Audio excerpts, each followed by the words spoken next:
Hello everyone, this Praveen Das from Tutometer. आप सभी का स्वागत फिर से एक्साइटिंग वीडियो पे। आज जो है मैं बहुत ही इंटरेस्टिंग टॉपिक लेके आया हूँ आप लोगों के सामने। हालांकि आपको थोड़ा सा सेटअप में चेंजेस भी दिख रहे होंगे।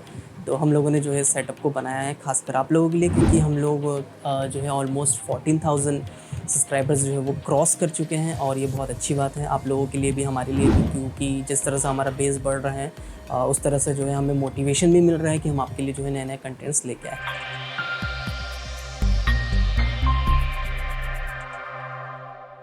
तो दोस्तों, मैंने इस वीडियो को जो है बेसिकली 5 पार्ट में डिवाइड किया है। तो सबसे पहला जो पार्ट है what is demo reel. Second जो होगा why should I make demo reel, मतलब मुझे डेमो रील क्यों बनाना चाहिए। थर्ड है which demo reel should I make, मतलब वो कौन सा टॉपिक होगा जिस पे मुझे डेमो रील बनाना चाहिए। फोर्थ जो टॉपिक होगा टाइप्स ऑफ डेमो रील, क्योंकि डेमो रील्स इतने सारे टाइप्स के बन सकते हैं तो उन सबको भी जो है हम लोग डिफाइन करेंगे। फिफ्थ जो होगा वो टिप्स फॉर डेमो रील, और ये जो है सबसे इंपॉर्टेंट पार्ट है। तो दोस्तों, टिप्स फॉर डेमो रील वो इसलिए आपको बताऊंगा क्योंकि देखो, डेमो रील हो सकता है कि कोई बना ले, पर उसमें बहुत सारी ऐसी चीज़ें होती हैं जो आपको ध्यान रखना चाहिए ताकि आपको डेमो रील जो है वो सबसे अलग दिखे। तो सबसे पहला जो पॉइंट है व्हाट इज़ डेमो रील। आप सिंपल सी भाषा में समझ लो, डेमो एंड रील। डेमो का मतलब होता है जो भी आपको आता है उसका जो भी हम लोग डेमो देते हैं, इन द सेंस कि अगर आप किसी कार खरीदने के लिए शोरूम पे जाओगे तो वो लोग आपको टेस्ट ड्राइव देते हैं, समझ लेते हैं, डेमो देते हैं कि हाँ ये जो कार है ये ऐसी चलती है, स्मूथनेस होगा, ऐसे जो है इसका गियर शिफ्टिंग होगी। तो आपको एक डेमो मिल जाता है तो आपको लगता है कि हाँ अब जो है मैं कार खरीद सकता हूँ। उसी तरह कोई भी कंपनी जब भी हायरिंग करती है दोस्तों, तो उनको अपने लिए सूटेबल लड़के या लड़कियां या फिर जो भी अपने लिए आर्टिस्ट है वो उनको सूटेबल चाहिए होता है ना। सपोज़ अगर कोई कंपनी एनिमेशन के लिए अगर निकालती है वैकेंसी, तो वो सबसे पहले आपसे डेमो रील मांगेगी एनिमेशन का। डेमो रील इसलिए मांगते हैं क्योंकि उनको ये पता लगे कि हाँ एग्जैक्टली कि ये जो बंदा है ये मेरे काम का है कि नहीं है। ये जो है ये डेमो रील होता है। जो भी वीडियो हम बनाते हैं 1 से 1.5 मिनट का, उसके अंदर हमें सबसे अपना बेस्ट वर्क दिखाना होता है। तो ये होता है डेमो रील। सेकंड जो है वो है व्हाई शुड आई मेक। तो जैसे कि मैंने कहा कि कोई भी कंपनी अगर आपको हायर करेगी तो सबसे पहले वो आपका डेमो रील ही मांगेगी, क्योंकि बिना डेमो रील के कोई भी कंपनी को ये आइडिया नहीं होता है कि आपकी कैपेबिलिटीज़ क्या है। अगर आपको बहुत अच्छी मॉडलिंग आती है ना, तो सिंपल सी बात है कि आप की जो सैलरी होगी वो काफ़ी हाई होगी। बट अगर आपको मॉडलिंग अच्छे से नहीं आती तो सिंपल सी बात है कि आपकी सैलरी डाउन होगी। तो कंपनी ये जो सैलरी ऊपर किसको देनी है और कम किसको देनी है कैसे डिसाइड करेगी, आपका डेमो रील डिसाइड करेगी। थर्ड जो पार्ट है वो है which demo reel should I make, यानी कौन सा डेमो रील मुझे बनाना चाहिए। सब दोस्तों, मैं आपको सिंपल सा एक टिप दूंगा। आपको जो भी डिपार्टमेंट अच्छा लगे, अगर आप कोई एनिमेशन का या फिर VFX का कोर्स कर रहे हैं, किसी भी इंस्टीट्यूट से कर रहे हैं, वहाँ पे आपको ऑलमोस्ट सारी चीज़ें सिखाई जाती है। लाइक आपको फोटोशॉप भी सिखाया जाएगा, आपको आफ्टर इफेक्ट्स भी सिखाया जाता है, आपको मैक्स भी सिखाया जाएगा, आपको माया भी सिखाया जाएगा, और इस टाइप से बहुत सारे सॉफ्टवेयर से जो आपको सिखाए जाएंगे। बट कुछ ऐसे टॉपिक्स होते हैं, कुछ ऐसी चीज़ें होती है जो आपको सबसे ज़्यादा अच्छी लगेगी। लाइक मुझे पर्सनल तौर पे पूछा जाए तो मुझे क्या पसंद है, तो मुझे सबसे ज़्यादा लाइटिंग एंड कंपोजिटिंग पसंद आती है। तो मैं इस पे डेमो रील बनाऊंगा। तो उस तरह से आपका इंटरेस्ट क्या है वो आपको समझना पड़ेगा कि आप मॉडल अच्छा करते हो, कि आपको लाइटिंग में इंटरेस्ट है, कि आप पेंटिंग बहुत अच्छा करते हो तो आप टेक्सचरिंग फील्ड में जा सकते हो, या फिर आप जो है पार्टिकल्स के साथ बहुत अच्छा वर्क कर सकते हो तो आप एफएक्स डिपार्टमेंट में जा सकते हो। इस टाइप से जो है सबसे पहले आपको अपना इंटरेस्ट जानना पड़ेगा कि आपको किस डिपार्टमेंट में इंटरेस्ट है। फोर्थ जो है दोस्तों वो है टाइप्स ऑफ डेमो रील। तो जो फर्स्ट डेमो रील होता है वो है modelling and UV unwrap. Second जो है वो होता है टेक्सचरिंग एंड स्कल्पटिंग। थर्ड जो है वो है रिगिंग। फोर्थ जो है वो है एनिमेशन। फिफ्थ जो है लाइटिंग एंड शेडिंग। सिक्स जो है compositing. Seventh FX and dynamics. Eighth matte painting. Ninth rotoscopy. 10th paint demo reel. 11 हो गया क्लीन अप। 12th हो गया ग्रेडिंग। 13 हो गया मैच मूविंग। 14 रोटोमेशन एंड 15 हो गया वी-रे डेमो रील। तो दोस्तों, ये जो है ये 15 मैंने लिस्ट जो है वो निकाले हैं कि इस टाइप के डेमो रील्स, इनमें से कोई भी एक डिपार्टमेंट जो आपको अच्छा लगता है आप उस पर डेमो रील बना सकते हैं। तो मैं एक एक डिपार्टमेंट करके बताऊंगा कि अगर आप किसी भी एक पर्टिकुलर डिपार्टमेंट को फॉलो करना चाहते हैं तो उसमें आपको क्या क्या चीज़ें डालनी चाहिए। तो सबसे पहले हम लोग स्टार्ट करेंगे मॉडलिंग एंड यूवी अनरैपिंग से। फर्स्ट जो है आपको एक कैरेक्टर दिखाना चाहिए। इफ़ पॉसिबल अगर आपको कैरेक्टर आता है तो आपको कैरेक्टर दिखाना चाहिए। सेकंड जो है वो आपको कोई भी एक जानवर दिखाना चाहिए। अगर आप किसी क्रिएचर को बनाते हैं, मे बी वो घोड़ा हो, हाथी हो, या फिर कोई फिक्शनल कैरेक्टर हो, तो वो भी आप दिखा सकते हैं, वो ज़्यादा बेटर होगा। जो भी आप बनाएंगे उनका वायर फ्रेम आपको दिखाना बहुत ज़रूरी है, ठीक है। अगर आप वायर फ्रेम नहीं दिखाएंगे तो कट फ्लो जो है एग्जैक्टली आपका जो टोपोलॉजी है वो सही है कि नहीं, ये कंपनी को पता ही नहीं चलेगा और हो सकता है कि वो कंपनी आपको ना ले।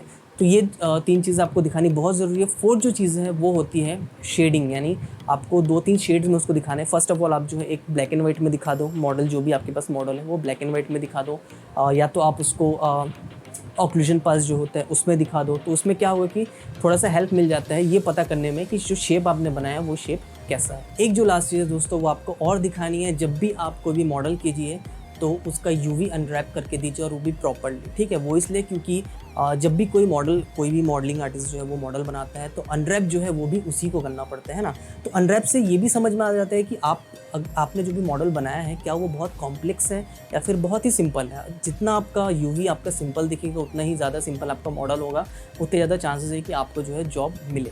सेकेंड जो है दोस्तों वो है टेक्सचरिंग एंड स्कल्पटिंग। अब टेक्सचरिंग और स्कल्पटिंग दो अलग अलग चीज़ें है। मतलब स्कल्पटिंग बेसिकली आप समझ लो कि जो सरफेस डिटेलिंग होती है उसको बोलते हैं। टेक्सचरिंग का मतलब है जो कलर होता है ना। अगर आप मुझे ही देख लो तो अगर मैं आपको दिख रहा हूँ तो जो मेरा स्किन का कलर है, जो मेरे बॉडी के शर्ट का कलर है, टी शर्ट का कलर है, जो मेरे बैकग्राउंड पे आपको टीवी दिख रहा है उसका जो कलर है, बेसिकली ये जो आता है ये टेक्सचरिंग के अंदर आता है।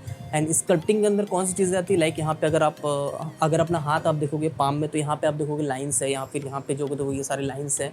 और जो सरफेस डिटेलिंग्स होती है इसको हम लोग कहते हैं स्कल्पटिंग। तो ये जो है ये भी एक अलग डिपार्टमेंट होता है जहाँ पे सिर्फ और सिर्फ आपको टेक्सचरिंग और स्कल्पटिंग करना है। आपको हमेशा ध्यान रखना है कि जब भी आप किसी भी मॉडल को प्रेजेंट करें तो उसमें एक अच्छी लाइटिंग कर लें, है ना। उससे क्या होगा कि आपका जो टेक्सचर है, उसका जो लुक है वो और ज़्यादा रिच हो जाएगा। मान के चलिए आपने टेक्सचर बहुत अच्छा किया है और उसको शेडिंग और लाइटिंग आपने अच्छे से नहीं की है ना, तो ना उसमें डेप्थ दिखेगा, ना वो ज़्यादा इंटरेस्टिंग लगेगा। तो हो सकता है कि वहाँ पे जो है लोगों का जो माइंडसेट है वो शायद थोड़ा सा अलग हो जाए, है ना। सिंपल सी बात है। तो ये आप लोगों को ज़रूर करना है। सेकेंड चीज़ जो है ऑक्लूजन पास जो है वो आप लोग ज़रूर दिखाइए। अगर आप लोग स्कल्पटिंग कर रहे हैं और सरफेस डिटेलिंग आपने ऐड की है तो ऑक्लूजन पास से बेटर कोई पास नहीं हो सकता जहाँ पे आपको वो सारी चीज़ें दिखेंगी, है ना। अगर आप एक कलर पास ले रहे हैं, मतलब ऊपर से टेक्सचर चला गया, उसके बाद हो सकता है कि दूसरे लेयर पे जो है ऑक्लूजन चला गया। इस टाइप से जो है आपको दिखाना ज़रूरी रहता है कि आपने जो भी बनाया है उसमें डिटेलिंग है। थर्ड जो है दोस्तों वो है रिगिंग। रिगिंग का मतलब होता है सिंपल सी बात में कि हड्डियाँ लगाना, ठीक है। अगर मैं 3D मॉडल हूँ और मेरे अंदर हड्डी आपको लगानी है तो दैट्स कॉल्ड रिगिंग। तो रिगिंग हालांकि आपको एक बार में नहीं मिलेगा, क्योंकि रिगिंग के लिए जो है फ्रेशर्स को नहीं लिया जाता है, कहीं भी नहीं लिया जाता। मुझे ऐसा नहीं पता मुझे कि ऐसा कहीं पे कि जहाँ पे रिगिंग के लिए जो है फ्रेशर्स को लिया जाता हो। पुराने एनिमेशन वाले आर्टिस्ट जो एनिमेटर होते हैं पुराने, जो कि बहुत सीनियर होते हैं, वही बाद में जाके जो है रिगर बनते हैं। रिगिंग कर रहे हैं जो भी सॉफ्टवेयर की रिक्वायरमेंट है उसका सिर्फ व्यू पोर्ट आपको कैप्चर करना है। याद रहे सिर्फ व्यू पोर्ट, आपको एनिमेशन कैप्चर नहीं करना है, सिर्फ आपको व्यू पोर्ट पूरा दिखते रहना चाहिए। और वहाँ पे आपको एक एक कंट्रोलर को पकड़ पकड़ के हिला डुला के दिखाना है कि जो भी मैंने रिगिंग की है उससे मेरे कैरेक्टर का क्या मूवमेंट आ रहा है। अगर आपने एक्सप्रेशन उसके साथ बाइंड अप किया तो एक्सप्रेशंस को भी दिखाइए साथ में कि मैंने जो भी एक्सप्रेशन बाइंड अप किए हैं वो सारे के सारे राइट साइड जो पैनल है वहाँ पे मेरे आ रहे। उससे क्या हो जाएगा कि अगले वाले को ये भरोसा हो जाएगा कि आपने जो भी बनाया उसमें प्रोफेशनलिज्म है। एनिमेशन का मतलब है कि जो भी आपने कैरेक्टर बनाया है उसमें आपको मूवमेंट देना है। लाइक या तो आप वॉक साइकिल दिखा सकते हैं या तो आप रन साइकिल दिखा सकते हैं। ये एक बहुत इंपॉर्टेंट पार्ट होता है अगर आप एनिमेशन का अगर आप डेमो रील बना रहे हैं। तो अगर आप किसी क्रिएचर का एनिमेशन ऐड कर सकते हैं तो वेल एंड गुड, बहुत अच्छा होगा, क्योंकि क्रिएचर की भी जो होती है वो डिमांड होती है कि आपको सिर्फ इंसान का ही आपको नहीं आना चाहिए, आपके साथ साथ उसको क्रिएचर का भी आपको एनिमेशन आना चाहिए। तो ये भी ध्यान रखिए कि आप जब भी बनाते हैं तो उसमें क्रिएचर ज़रूर ऐड करें। थर्ड चीज़ जो है सबसे इंपॉर्टेंट जो मुझे लगता है वो होता है बॉल बाउंस, है ना। अगर आप एक एनिमेटर हैं तो आप अपने जो भी आपके ट्यूटर है, जो भी आपके मेंटर है, उनसे भी अगर आप पूछेंगे तो वो लोग सबसे पहले आपको एक बॉल बाउंस करना ही सिखाते हैं ना। और दोस्तों ट्रस्ट मी, वो एक ऐसी चीज़ है जिसको परफेक्ट करने के लिए शायद दुनिया का हर एनिमेटर ट्राई करता है। ऐसा कुछ ज़रूरी नहीं है कि आपको जो मॉडल आप एनिमेशन करके दिखा रहे हैं उसमें कलर ही हो, है ना, या फिर उसमें बहुत अच्छे टेक्सचर हो, या फिर उसमें बहुत अच्छी जो है डिटेलिंग हो, सरफेस डिटेलिंग हो, स्कल्पटिंग हो। ऐसे कोई ज़रूरी नहीं है ना। अगर आप नॉर्मल एक ग्रे वाला टी पोज में भी अगर किसी एक अच्छे रिग वाला कैरेक्टर को अगर आप लेते हैं और उसको भी अगर आप रिग करके एनिमेशन करके दिखाते हैं तो वो भी बहुत ज़्यादा वैल्यूएबल होता है ना। क्योंकि वहाँ पे जब आप कंपनी में अगर आपका रिक्वायरमेंट जो है एनिमेशन के लिए जाएगा तो वहाँ पे वो लोग आपके कैरेक्टर को जज नहीं करेंगे, वो लोग सिर्फ और सिर्फ आपके एनिमेशन को जज करेंगे कि आपका जो है आपने 12 प्रिंसिपल उसमें फॉलो किया है कि नहीं। लाइक आपका टाइमिंग कैसा है, अगर आपका जो कैरेक्टर चल रहा है तो उसका जो एटीट्यूड है वो कैसा है, क्या रिक्वायरमेंट था। तो ये सारी चीज़ें जो है वो लोग वहाँ पे आपसे पूछेंगे, ना कि वो आपका कैरेक्टर का लुक देखेंगे या फिर आपका बैकग्राउंड जो है वो सारी चीज़ें नहीं देखेंगे। तो आप उन सबको इग्नोर कर सकते हैं। फिफ्थ जो है दोस्तों वो है लाइटिंग एंड शेडिंग, जो कि मेरा वन ऑफ द इम्पॉर्टेंट मतलब मेरा one of the favourite topic है, लाइटिंग शेडिंग। अब जैसे कि आप यहाँ पे देख रहे होंगे कि यहाँ पे मैंने कितने टाइप की लाइट लगाई। यहाँ से मतलब एक ब्लू लाइट मेरे फेस पे आ रही है, यहाँ से एक येलो लाइट जो फेस लाइट हमारे फ्रंट से, यहाँ से टॉप से मैंने 2 लाइट लगाई है, पीछे से मैंने जो है अगर आप देखोगे ध्यान से तो आपको ब्लू लाइट्स जो है वो दिखेंगी, और कुछ यहाँ पे ग्रीन जो है यहाँ पे बैकलाइट दिखेगा। तो यहाँ पे मैंने देखिए कितने सारी लाइट्स लगाई हैं। उसी तरह जब भी आप कोई भी 3D सीन को लाइटन अप करें तो हमेशा आपको जो है लेयरिंग पे दिखानी होती है कि मैंने अलग अलग लाइट्स के लेयर यूज़ किए। लाइक मैंने पहले एक ब्लू ले लिया, फिर मैंने एक ग्रे ले लिया, फिर मैंने एक ये ले लिया, वो ले लिया। इस टाइप से जो भी आपके पासेस होते हैं वो सारे के सारे पासेस आपको मूव कर करके दिखाने पड़ते हैं। और ज़रूरी नहीं कि वहाँ पे आप किसी वीडियो को ही बनाएं, मतलब आप चाहे तो एक स्टिल, अगर नॉर्मल से अगर आप एक स्टिल भी बनाते हैं जिसमें आपने बहुत अच्छी लाइटिंग की और उसका आप ब्रेकडाउन दिखा रहे हैं तो भी जो है काफ़ी है। मतलब उसके लिए आपको बहुत ज़्यादा उसमें जो है मेहनत करने की ज़रूरत नहीं है कि आप बैठ के जो है रेंडर किए पड़े हैं 4-4 दिन 5-5 दिन, नहीं। अगर आपके पास अगर 5 से 6 बैकग्राउंड्स हैं और उन सबको आपने लाइटिंग करके दिखा दिया तो दैट्स मोर देन एनफ। एक चीज़ जो आप ऐड कर सकते हैं, लाइक आप एक ग्रे पास ऐड कर सकते हैं।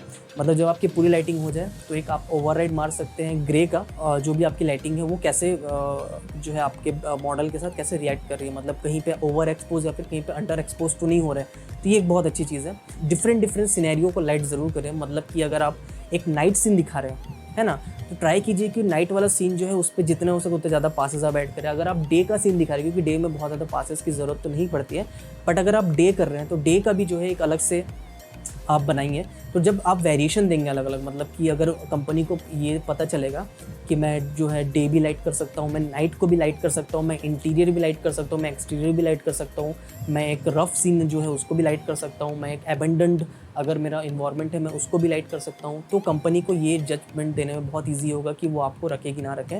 हो सकता है काफ़ी हाई सैलरी पे आपको मिल भी जाए। छठवां दोस्तों जो है वो है कंपोजिटिंग डेमो रील। कंपोजिटिंग का मतलब ये होता है कि सपोज़ अगर आप मेरे पीछे ये टीवी देख रहे हैं तो यहाँ पे मेरी अपकमिंग फिल्म का एक छोटा सा शॉट लगा हुआ है, बट अगर मुझे ये वीडियो शूट करने के बाद लगता है कि नहीं यार ये जो है ये मुझे अच्छा नहीं लग रहा, तो मैं इसको क्या करूँगा, यहाँ से पलट कैसे करके मैं चेंज कर दूँगा इसको, है ना। अब वो चेंज मैं चाहूँ तो आफ्टर इफेक्ट्स में कर सकता हूँ, फ्यूजन में कर सकता हूँ, न्यूट में कर सकता हूँ, जिसमें चाहे उसमें कर सकता हूँ, it's up to me. But ये जो मैंने किया इसको हम लोग बोलते हैं कंपोजिटिंग। तो ये तो मैंने एक छोटा सा एग्जांपल दिया। कंपोजिटिंग मतलब बहुत बड़ा एक फील्ड होता है। कंपोजिटिंग का मतलब क्या है कि सिंपल सा बात है कि जब आपको अलग अलग एलिमेंट्स मिला के आपको एक फाइनल आउटपुट निकाल रहे हैं तो उसे कंपोजिटिंग कहते हैं। लाइक मैं आपको छोटा सा एग्जांपल एक दिखा देता हूँ। ये जो है अंडर वाटर मुझे सीन बनाना था। अब दिक्कत इसमें ये था कि अंडर वाटर अगर मैं पूरा का पूरा कंप्यूटर में बनाने जाता तो ये बहुत ज़्यादा वक्त लेता है रेंडर करने में। मतलब इसमें फॉग है, इसमें मछलियाँ हैं, इसमें पानी है, इसमें वॉल्यूम है, इसमें रेज है, इसमें वाटर सरफेस है। तो ये सारी चीज़ें जो है, ये सारी चीज़ों को अगर मैं एक साथ रेंडर करता तो ये बहुत ज़्यादा वक्त ले लेता। बट कंपोजिटिंग में क्या होता है कि हमारे पास बहुत सारे ऑप्शन होते हैं। लाइक हम जब चाहे तब उसका कलर चेंज कर सकते हैं। पानी का अगर सपोज मेरा डायरेक्टर बोलता है कि नहीं मुझे ब्लू नहीं, मुझे ग्रीन पानी चाहिए, तो मैं उस पानी का कलर चेंज कर सकता हूँ। मुझे लगता है कि नहीं जो वॉल्यूम रेज है वो और लंबी चाहिए तो वो मैं और लंबी कर सकता हूँ। कम चाहिए, जहाँ पे ग्लो चाहिए वहाँ ग्लो डाल सकता हूँ। तो कंपोजिटिंग में ये चीज़ें बहुत ईजी हो जाती हैं कि किस तरह से हम लोग लाइट कंपोजिटिंग करके या फिर डिफरेंट एलिमेंट को मिला के जो है एक फाइनल आउटपुट निकालते हैं। ये भी एक बहुत इंपॉर्टेंट फील्ड है। खासकर VFX का जो फील्ड है उसमें बहुत ज़्यादा यूज़ होने वाली चीज़ है कंपोजिटिंग, क्योंकि बिना कंपोजिटिंग के कोई भी VFX बन ही नहीं सकता। क्योंकि अगर आपने 3D एलिमेंट बना लिया और उसको आप मर्ज नहीं कर पा रहे कंपोजिटिंग के थ्रू, तो वो आपके 3D एलिमेंट बनाने का कोई मतलब ही नहीं होता है। तो ये समझ लो सिंपल सी भाषा में कि कंपोजिटिंग जो है वो VFX का one of the important part है ना। अब इसका जो डेमो रील होता है वो आपको, जैसे कि आपने लाइटिंग का डेमो रील जैसे मैंने बताया कि एक लेयर आपने लाइटिंग का डाला, उसी तरह आप एक पासेस जो है वो डाल के दिखा सकते हैं। सातवां दोस्त जो है वो one of the difficult task जिसको हम लोग कहते हैं, जो कि है एफेक्ट्स एंड डायनामिक्स, है ना। मेरा बहुत फेवरेट है बट बहुत ज़्यादा डिफ़िकल्ट भी है, क्योंकि ये जो एक पार्ट होता है दोस्तों, यहाँ पे आपको बहुत ज़्यादा जो है एक्सपेरिमेंट कर करके देखना पड़ता है। मतलब अगर आपको पार्टिकल सिमुलेशन करना है तो आपको एक बार से नहीं होगा। अगर आपको लिक्विड सिमुलेशन करना है तो आपको हो सकता है घंटों आप बैठ के लिक्विड सिमुलेशन कर रहे हैं, बट जो आपको रिजल्ट चाहिए वो ऐसा नहीं आ रहा है। तो इस टाइप के दोस्तों ये जो पार्ट है ये बहुत ज़्यादा टीजिंग है। और जैसे कि मैंने कहा कि नाम से ही क्लियर है कि पार्टिकल्स एंड इफेक्ट्स डायनामिक्स, तो इन सब जो चीज़ें हैं वो सब इस पे आती हैं। तो इस पे आप क्या क्या दिखा सकते हैं। लाइक अगर आप डायनामिक्स का डेमो बना रहे हैं तो सबसे पहले आप कोई वॉल को या फिर किसी भी चीज़ को टूटता हुआ दिखा सकते हैं। टूट रहा है ना। टूट रहा है तो सिंपल सी बात, उसमें से कुछ पार्टिकल्स बाहर आएंगे तो पार्टिकल्स वर्क उसमें हो गया, है ना। डायनामिक्स में जो है कपड़ों का भी काम आता है। अगर मान के चलिए कि आप किसी कैरेक्टर को कपड़े पहना रहे हो, कैरेक्टर जो है वो चल रहा है तो उसके कपड़े भी जो उसके साथ साथ हिलेंगे, दैट्स कॉल्ड सिमुलेशन है। फिर डायनामिक्स, तो ये भी एक डायनामिक्स का पार्ट हो गया। हेयर हो गया, लाइक अगर मैं इस स्टेप से अगर हेयर को ऐसा करके हाथ देता हूँ तो हेयर का जो भी देखो एक मूवमेंट है, तो ये मूवमेंट तो हम कैलकुलेट नहीं कर सकते, ये सिमुलेशन के थ्रू ही कैलकुलेट होगा। तो ये भी जो है दोस्तों ये भी एक पार्ट है डायनामिक्स का। तो ये सारी चीज़ें जो है आप उसमें दिखा सकते हो। बट अगर आप प्योर लिक्विड सिमुलेटर हो, मतलब लिक्विड सिमुलेशन ही करते हो, तो आप रियल फ्लो यूज़ कर सकते हो। रियल फ्लो का जो है आप इसमें दिखा सकते हो कि एग्जैक्टली क्या क्या आपने बनाया है ना। अच्छा, इसमें जो सबसे बड़ी टिप है जो मैं मानता हूँ वो ये कि आप जो भी बनाएं उसका व्यू पोर्ट ज़रूर दिखाएं, मतलब व्यू पोर्ट रिप्रेजेंटेशन ज़रूर दिखाएं। कोई भी आप काम करें तो इससे फ़ायदा क्या होगा कि अगले वाले को पता चलेगा कि हाँ आपने इसको बनाया है, ना कि ये आपने कहीं से उठा के चिपका के दे दिया उनको। जब आपका एक एक लेयर जो है वो व्यू पोर्ट से जाएगा, मतलब आपने वायर फ्रेम भी दिखा दिया, आपने ऑक्लूजन भी दिखा दिया, आपने डिफरेंट काइंड ऑफ लाइटिंग्स भी दिखा दी, तो ये पूरी तरह से एक फिक्स हो जाता है कि हाँ ये जो है ये आपने ही बनाया है। तो दोस्तों 8वां जो है वो है मैट पेंटिंग या फिर सेट एक्सटेंशन डेमो रील, है ना। अब सेट एक्सटेंशन का मतलब क्या होता है, अगर आपने बहुत सारी फिल्मों में देखा होगा कि वो लोग ब्लू स्क्रीन के सामने शूट करते हैं और पीछे जो है पहाड़ लगा देते हैं, या फिर आप कह सकते हैं कि जो है मैं सेट को जो है वो एक्सटेंड कर देता हूँ, मतलब 3D में पहले सेट को बनाता हूँ और मैं पीछे जो है उसको एक्सटेंड मतलब पीछे तक ले जाता हूँ। हालांकि ये जो है कंपोजिटिंग डेमो रील के भी अंदर आ सकता है, बट मैट पेंटिंग जो है एक अलग डिपार्टमेंट होता है। अगर आप बड़े स्टूडियोज़ में जाओगे तो वहाँ पे मैट पेंटिंग जो है वो एक अलग से डिपार्टमेंट होता है, जहाँ पे जो बंदा जो बैठता है जो न्यूक में वो सिर्फ मैट पेंटिंग ही करता है। मतलब वो पहाड़ लगाना हो गया, या फिर उसके पीछे फॉग लगाना हो गया, उसके पीछे बादल लगाना हो गया, उसके पीछे स्काई लगाना हो गया। तो ये जो है ये एक अलग डिपार्टमेंट है, बट इसको आप कंपोजिटिंग में भी एज अ ले सकते हो। 9 जो है दोस्तों वो है रोटोस्कोपी। तो ये जो है डिपार्टमेंट, इस पर सबसे ज़्यादा जॉब जो निकलती है वो इंडिया में निकलती है प्राइम फोकस में।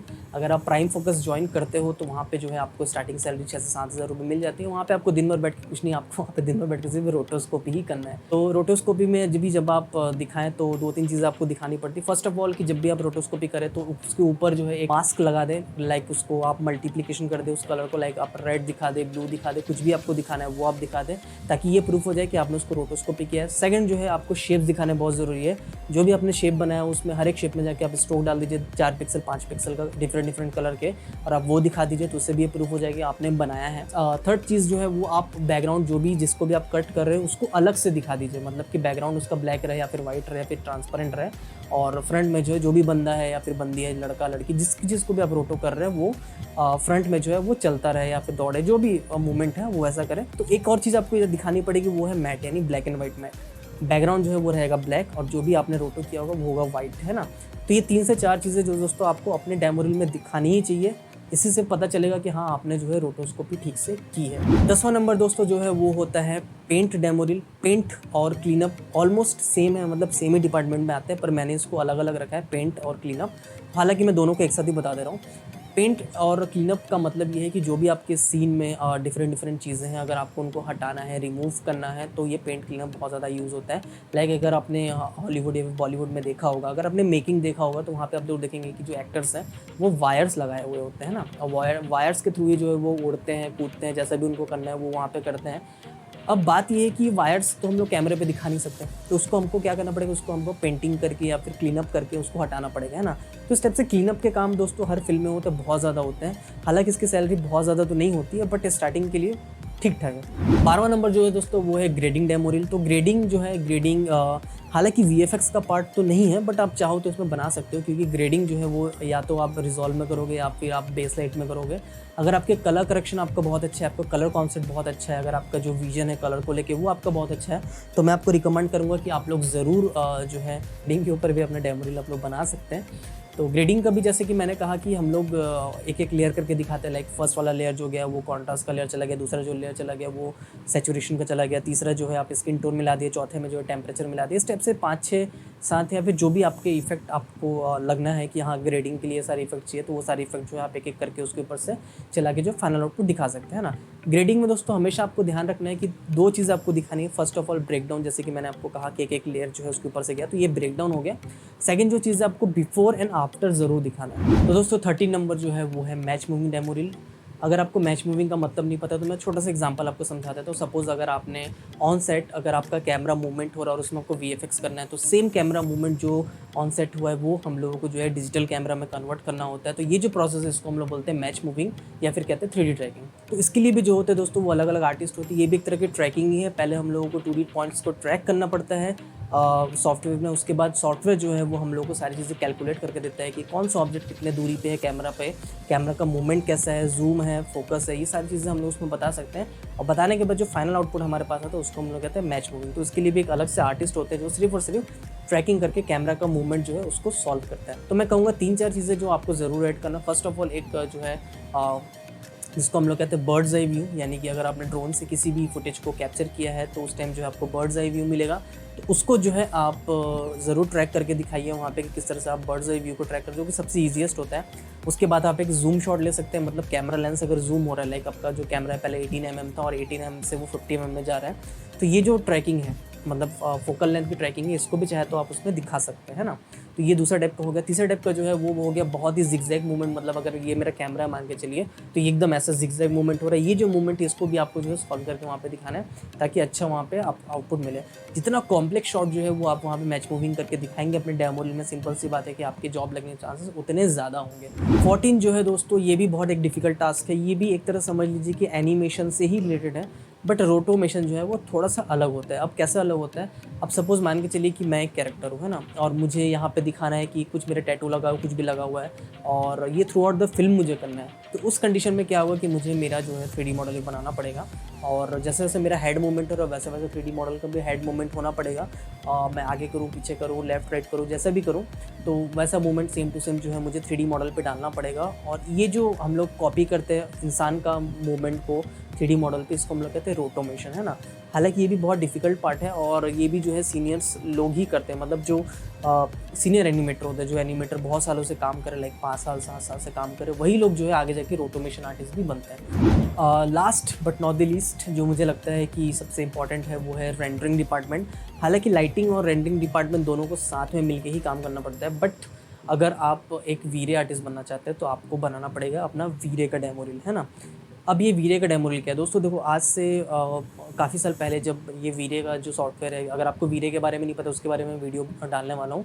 तो वीरे के बारे में अगर आपको नहीं पता है तो भी मैं बता दूँ, वो एक बहुत अच्छा रेंडर इंजन है, प्रोफेशनल रेंडर इंजन है। मतलब अगर आप हॉलीवुड में जितने भी फिल्म देखोगे उन सब में जो है कि वीरे यूज़ होता है, और बहुत ही इंपॉर्टेंट सॉफ्टवेयर है वीरे, क्योंकि इसमें आपको लाइटिंग, शेडिंग, रेंडरिंग, ये तीनों को चीज़ों को आपको दिखानी है। अगर आपने कोई बॉल बनाया या फिर कोई भी आपने अगर कोई कैरेक्टर बनाया है तो उसको आपको शेडिंग करके दिखानी है, मतलब जो भी उसमें स्कल्पटिंग करना है, टेक्सचर डालना है, लाइटिंग करनी है, और लास्ट में जो है उसका रेंडर करके आउटपुट निकाल के आपको दिखाना है। तो ये जो तीनों पार्ट है ये तीनों का मिक्सचर होता है, लाइटिंग, शेडिंग एंड रेंडरिंग। तो दोस्तों अभी आ गया हमारा वीडियो का लास्ट पार्ट, और इसमें मैं आप लोगों को बताने वाला था टिप्स एंड ट्रिक्स कि क्या क्या ट्रिक्स है जो आप लोगों को यूज़ करना है, तो वो मैं बताऊंगा। बट उसके पहले अगर आपने चैनल सब्सक्राइब नहीं किया तो सब्सक्राइब कर लो और लाइक ज़रूर कर दो, क्योंकि बहुत मेहनत से हम लोग ये वीडियो बनाए हैं। तो सबसे पहला जो चीज़ आप लोग को देखना है कि जब भी आप एडिटिंग करो तो बहुत लाउड म्यूज़िक ना डालो, ठीक है। अगर आप बहुत ज़्यादा लाउड म्यूज़िक डालोगे तो सिंपल सी बात है कि जो भी आपका डेमो रील देख रहा है, जो भी बंदा, उसके माइंड से आपका जो है जो भी आप बना रहे हैं वो आउट हो जाएगा और वो सिर्फ म्यूज़िक की तरफ चल जाएगा। तो म्यूज़िक जब भी आप लोग डालो, बहुत धीमा म्यूज़िक डालो, बहुत ही एकदम हल्का सा म्यूज़िक डालो, बहुत ज़्यादा उस म्यूज़िक में जो है अप एंड डाउन्स नहीं होने चाहिए, ताकि डिस्ट्रैक्शन जो है वो ना हो, ठीक है। सेकंड चीज़ जो है दोस्तों, आपको हमेशा अपने जो बेस्ट वर्कर्स है, अगर आप मान चलिए 1 मिनट का डेमो रील बनाते हैं तो शुरू के 20 सेकंड में आपको सबसे बेस्ट अपना जो काम है उनको ही डालना है, ठीक है। ऐसा क्यों? क्योंकि जब भी कंपनी के ऊपर डेमो रील जाता है तो कोई भी कंपनी का जो आदमी होता है वो पूरा का पूरा डेमो रील नहीं देखता है, क्योंकि उसके पास इतना वक्त ही नहीं है। स्टार्टिंग का 10 से 15 सेकंड ही देख के वो जज कर लेता है कि क्या आप इस वर्क के लिए फ़िट हो कि नहीं हो, है ना। तो इसको हमेशा ध्यान रखो कि जो भी पहला 10 से 15 सेकंड है उसको ही आप लोग जो है बहुत अट्रैक्टिव बनाओ, बहुत अच्छा बनाओ, ताकि उसके आगे अगर आपका काम ख़राब भी हो तो वहाँ तक तो बंदा पहुँचे ही ना। 10 से 12 सेकंड में ही जो है वो फाइनल कर ले कि हाँ इस बंदे को मुझे रखना है। तो दोस्तों ये सारा था डेमो रील के टॉपिक की, किस तरह से हम डेमो रील बना सकते हैं, क्या क्या पॉइंट्स है वो सारे के सारे हम लोग डिस्कस किए हैं। आपके लिए वीडियो कैसा लगा मुझे कमेंट बॉक्स में जाकर ज़रूर बताइएगा, और अगर आप हमारे चैनल पर नए हैं तो सब्सक्राइब करने के बाद बेल आइकन को ज़रूर दबा दीजिएगा। तो दोस्तों आपके लिए वीडियो मेरा कैसा लगा मुझे कमेंट बॉक्स में जाकर ज़रूर बताइएगा, और अगर वीडियो सच में बहुत अच्छा लगा हो तो प्लीज़ मेरी वीडियो को लाइक करने के बाद अपने दोस्तों के साथ शेयर जरूर कर दीजिएगा। अगर आप मुझे सच में सपोर्ट करना चाहते हैं तो प्लीज़ मेरे चैनल को सब्सक्राइब करने के बाद बेल आइकन दबा दीजिए। अगर आपको किसी भी एनिमेशन या VFX के रिलेटेड सॉफ्टवेयर पे पेड ट्यूटोरियल चाहिए तो आप मुझे डिस्क्रिप्शन दिए मेल ID पे कांटेक्ट कर सकते हैं। तब तक के लिए दिस प्रविदास साइनिंग ऑफ।